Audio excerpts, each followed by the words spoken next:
Persoalan di industri asuransi kembali terjadi. Kali ini, jagat sosial media dihebohkan oleh para pemegang polis produk asuransi berbalut investasi atau unit link ramai membahas kerugian investasinya. Azwari Nidiah, pengamat asuransi dari Sekolah Tinggi Asuransi Trisakti menyatakan, fenomena ini tak terlepas dari banyaknya pemegang polis yang masih awam dalam hal berinvestasi. Lantaran beranggapan dan tidak paham alasan nilai tunai polis bisa turun tanpa menyadari risikonya. Saat ini, penjualan asuransi hanya menggunakan ilustrasi imbal hasil yang rendah, sedang, hingga tinggi.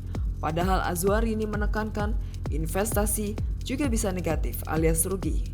Azwari ini bilang, berdasarkan pengalaman selama ini, baik di bank maupun asuransi, pengetahuan akan investasi masih rendah. Yang banyak pemegang polis beli asuransi terus dibiarkan gitu saja polisnya. Perusahaan asuransi harus punya mekanisme dalam memberikan info pasar kepada nasabahnya. Ini juga salah satu bentuk edukasi, paparnya.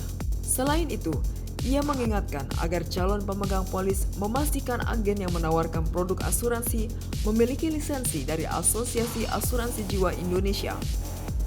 Senada pengamat asuransi Irfan Raharjo menjelaskan, persoalan di industri asuransi bermula saat inklusi keuangan cukup tinggi, namun literasinya masih rendah.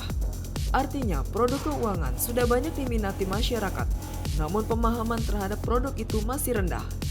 Ia menyarankan agar asuransi kembali ke fungsi awalnya sebagai proteksi, bukan disisipi dengan investasi.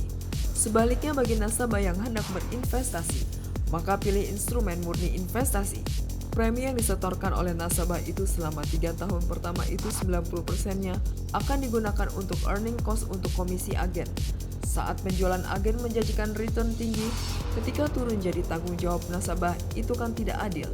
Papar Irfan.